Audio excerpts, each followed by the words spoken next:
Scène de chasse en Tunisie. Quand Kais Saïd fustige les hordes de Noirs venus du sud pour reprendre la délinquance en Tunisie et démolir son identité arabo-musulmane, on croirait entendre Jean-Marie Le Pen stigmatiser les hordes de Tunisiens qui envahissent la France pour manger son pain, violer ses femmes, poser des bombes dans ses dancings et sur ses plages, remplacer le bikini par le tchador et le code civil par la charia. L'immigration à Bondo. C'est le rideau de fumée derrière lequel les racistes refoulés déversent leur fiel, quitte à réveiller les vieux démons et pour parodier Brel, à rallumer les anciens volcans que l'on croyait éteints. C'est le merdier dans lequel les politiciens aux petits pieds puisent les idées qui alimentent leur funeste carrière. La mode est à l'extrême droite. Les Le Pen en France, Meloni en Italie, Trump aux États-Unis, Bolsonaro au Brésil et maintenant Kais Saïd en Tunisie. Et croyez-moi, le dernier venu n'est pas le plus mou de la bande, bien au contraire. Ce que les Sud-Sahariens subissent en ce moment en Tunisie fait penser à Scène de chasse en Bavière, le fameux film de Fleischmann où l'on voit un pauvre Zig, victime des préjugés de tout un village, tenter désespérément d'échapper à la vindicte populaire. Ne nous voilons pas la face, disons les choses telles qu'elles sont. Ce qui se passe en ce moment en Tunisie ne se limite plus à une question d'immigration clandestine. C'est devenu un scandaleux problème de ségrégation raciale. Qu'ils soient en situation régulière ou pas, les Noirs ne sont plus en sécurité en Tunisie. Les témoignages de tous les rapatriés concordent. Hommes ou femmes, vieillards ou enfants.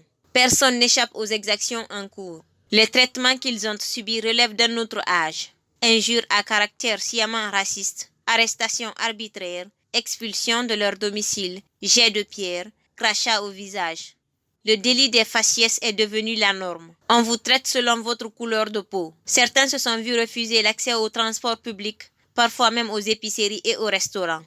Cette Guinéenne et ses 2 enfants sont restés terrés 3 jours, la peur au ventre, sans boire et sans manger. Le pire, c'est que ça n'a pas l'air de beaucoup déranger ces grands prêtres des droits de l'homme qui auraient sans doute poussé des cris d'orfraie si ce mini-pogrom avait eu lieu à Paris ou à Londres. Question. Comment réagirait-on à Bizerte ou à Sousse si des Tunisiens, même illégaux, subissaient les mêmes sorts en Allemagne ou en France? C'est beau de s'abriter derrière le sacro-saint principe de la souveraineté nationale, mais il est coutume que cette souveraineté, même dans la délicate question de l'immigration clandestine, s'exerce selon les normes, c'est-à-dire dans la dignité et dans la retenue. Ce n'est assurément pas le cas. Les propos de Kais Saïd sont excessifs. Ils portent des relents de mesquinerie et de haine. Ils incitent à la violence et à la discrimination.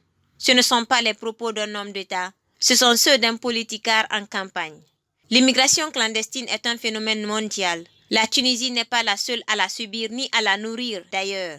Il arrive aussi à l'Algérie et au Maroc d'expulser des Sud-Sahariens, mais pas comme ça. Pas avec une telle animosité.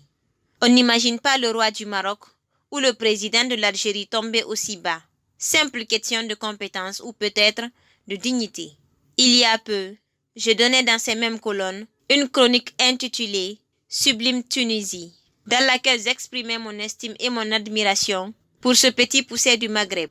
J'y vantais les mérites de son premier président, Habib Bourguiba, cet autocrate éclairé que j'ai violemment critiqué dans mes années de jeunesse, mais qui, je le reconnais aujourd'hui, a favorisé l'instruction, façonné une élite moderne et attribué à la Tunisienne un sort fort envié aussi bien en Afrique que dans le monde arabe.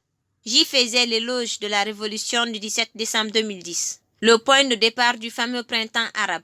J'étais émerveillé par cette société fluide qui, après 100 heurts, intègre les islamistes du parti Ennahda dans le circuit démocratique, s'octroyait un président régulièrement élu qui ne venait pas du sérail. Un homme tout propre, tout neuf, un brillant universitaire qui plus est, d'évidence, la personnalité la mieux indiquée pour piloter cette nouvelle Tunisie réconciliée avec elle-même et remise sur les rails par l'une des révolutions les plus originales, les plus séduisantes de notre époque. Emporté par mon enthousiasme, je concluais par ces mots qui témoignaient amplement de ma confiance et en l'homme et à l'avenir de son pays. Bon vent, président Saïd. Qu'est-ce que j'étais naïf, mon Dieu! Les victimes de ces insoutenables atrocités auront-elles la force de me pardonner cette monumentale erreur de casting? Tcherno Mounenembo.